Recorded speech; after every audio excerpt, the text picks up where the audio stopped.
Bagian 14. Terjebak. George tidak bisa berkata apa-apa. Ia berdiri ambil menatap emas berbatang-batang di depannya. Tangannya yang satu memegang sebatang. Sukar rasanya percaya bahwa benda-benda aneh, berbentuk seperti batu bata itu memang benar-benar emas. Hatinya berdebar-debar. Hebat benar, penemuan mereka itu. Tiba-tiba Tim menggonggong dengan nyaring.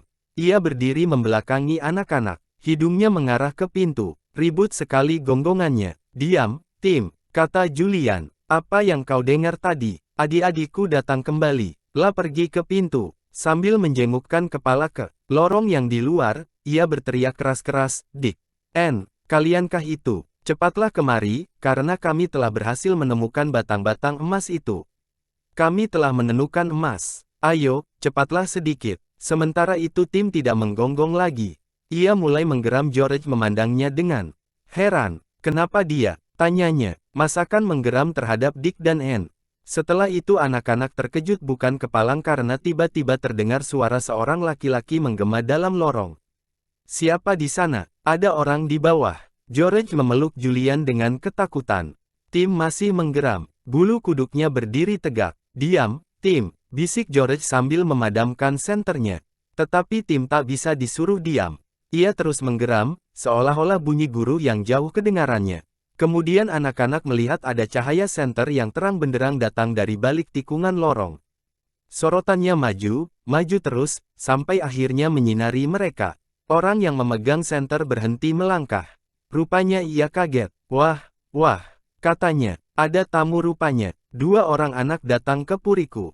Siapa bilang ini purimu? Seru George dengan marah. Ini puriku, karena saat ini sedang diurus persoalan jual belinya, kata orang yang tak dikenal itu. Kemudian terdengar suara orang lain, lebih kasar dari suara pertama. Apa yang kalian perbuat di sini? Apa maksud kalian tadi sewaktu berteriak-teriak menyebut Dick dan Anne, dan mengatakan bahwa emas sudah ditemukan? Mana emasnya? Jangan jawab, bisik Julian pada George. Tetapi ia lupa bahwa ruangan bawah tanah itu bergema. Bisikannya terpantul ke dinding dan menggema, makin lama makin nyaring, jangan jawab. Jangan jawab. Jadi kau tak mau menjawab, kata orang yang kedua, lalu bergerak mendekati anak-anak yang meringkuk ketakutan. Tetapi Tim tidak bisa digertak. Anjing itu menggeram sambil memperlihatkan taring-taring yang panjang dan runcing. Orang itu pergi ke pintu, lalu menyorotkan senternya ke dalam ruangan. Detik berikutnya ia bersiul karena kaget dan gembira. Jack, kemarilah, lihat ini, katanya. Ternyata kau benar, emasnya memang ada di sini.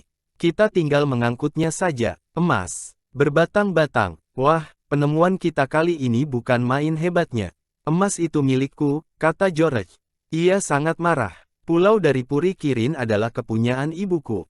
Begitu pula dengan semua benda yang ada di sini. Emas itu dibawa dan disimpan oleh kakek dari kakekku di sini, sebelum kapalnya mengalami bencana dan karam. Emas itu bukan kepunyaanmu, dan takkan pernah menjadi milikmu. Kalau aku pulang nanti, akan kuceritakan pada orang tuaku apa yang kami temukan di sini. Jadi jangan harap akan bisa membeli Puri atau Pulau Kirin. Kau cerdik sekali, karena berhasil mengetahui adanya emas di sini setelah melihat peta yang tersimpan dalam petitus. Tapi kau kalah cerdik dengan kami. Kami menemukannya lebih dulu. Kedua orang itu mendengarkan George yang sedang marah-marah. Setelah itu seorang dari mereka tertawa. Kau ini anak kecil, katanya. Kau mengira akan bisa menghalang-halangi kami. Kami akan membeli pulau ini beserta seluruh benda yang terdapat di sini.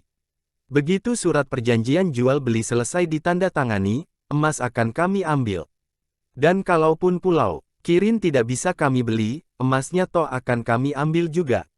Tak sukar mendatangkan kapal kemari dan mengangkut batang-batang emas ini dengan perahu ke kapal. Pokoknya, kami akan mencapai kemauan kami. Tidak, pekik George sambil melangkah keluar. Aku akan pulang sekarang juga. Akan kuceritakan kata-katamu pada ayah. Kau tidak bisa pulang, nak, kata orang pertama. Dipegangnya bahu George dan didorongnya masuk kembali ke ruangan. Dan suruh anjingmu yang galak itu supaya diam.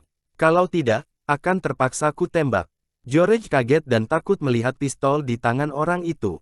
Cepat-cepat dipegangnya kalung leher Tim dan ditariknya anjing itu ke dekatnya. Diam, Tim, katanya. Jangan ribut, tidak ada apa-apa. Semuanya beres. Tetapi Tim tahu bahwa keadaan saat itu sama sekali tidak beres. Ia masih terus menggeram. Sementara itu kedua orang yang hendak merampas emas itu saling berunding sambil berbisik-bisik. Kalian dengarkan baik-baik kataku ini, kata salah seorang dari mereka setelah itu. Kalian takkan kami apa-apakan, asal saja kalian menurut. Tetapi kalau tetap membandel, nanti menyesal. Kami akan pergi sebentar dengan perahu motor, sementara kalian akan kami kurung dalam ruangan ini. Kami hendak mengambil kapal guna menjemput emas berbatang-batang yang ada di sini. Menurut perasaan kami tak ada gunanya lagi membeli pulau, karena emasnya telah kami temukan. Dan kalian harus menulis surat pada teman-teman yang menunggu di atas. Katakan pada mereka bahwa kalian sudah berhasil menemukan emas yang dicari. Suruh mereka turun untuk melihatnya, sambung orang kedua. Kalau mereka sudah di sini, kalian semua akan kami kurung dalam ruangan ini. Akan kami sediakan makanan dan minuman secukupnya, sampai kami datang lagi. Selama itu kalian bisa bermain-main dengan batang-batang emas. Nah ini pensil, tulislah surat pada Dick dan Anne, lalu suruh anjingmu ke atas membawanya ke teman-teman kalian. Ayo, cepat, aku tidak mau, ujar George. Mukanya merah karena marah.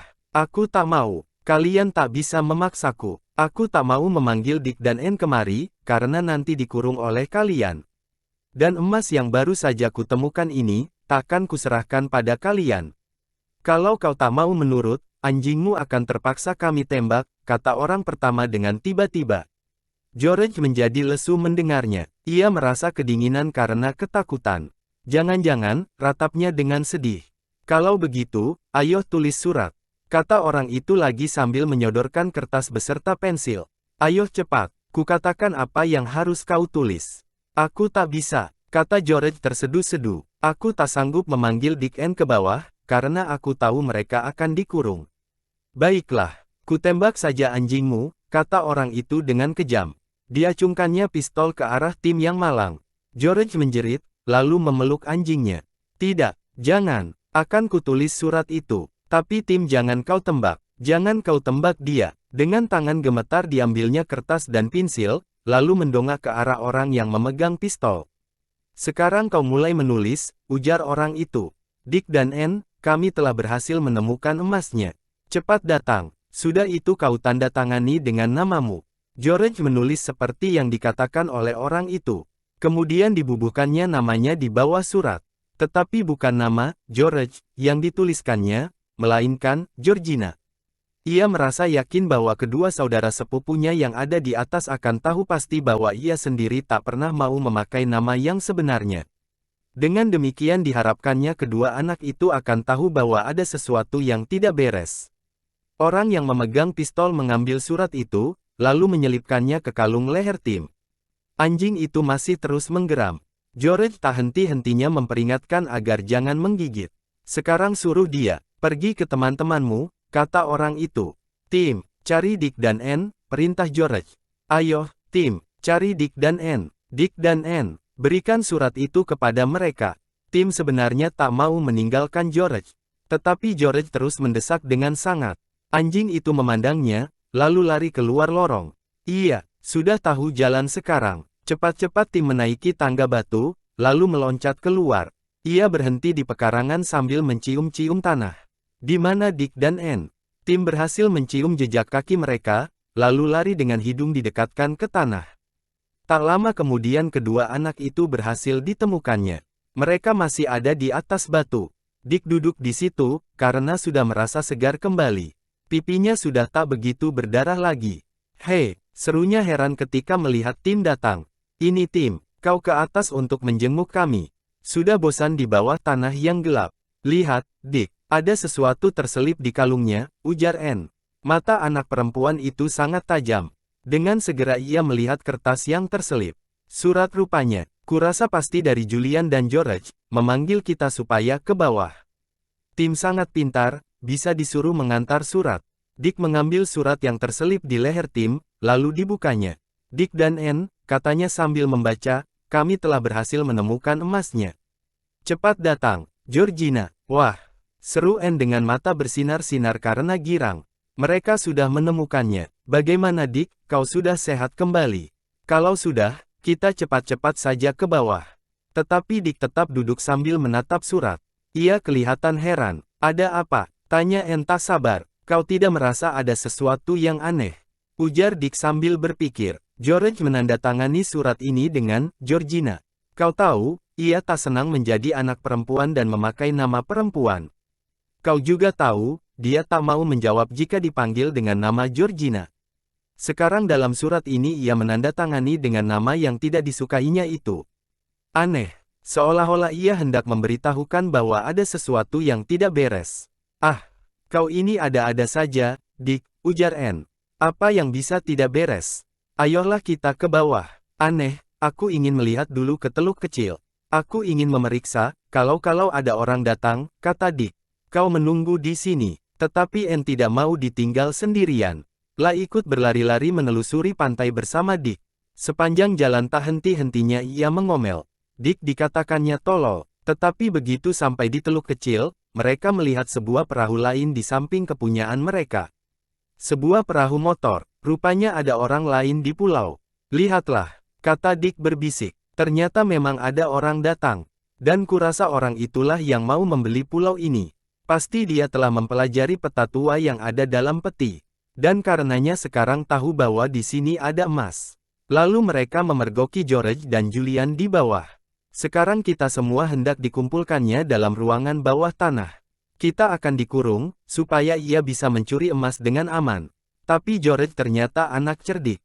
Ketika ia disuruh menulis surat ini, ia menandatanganinya dengan nama yang tak disukainya. Dengan cara itu ia hendak memperingatkan kita. Sekarang kita harus mempertimbangkan masak-masak.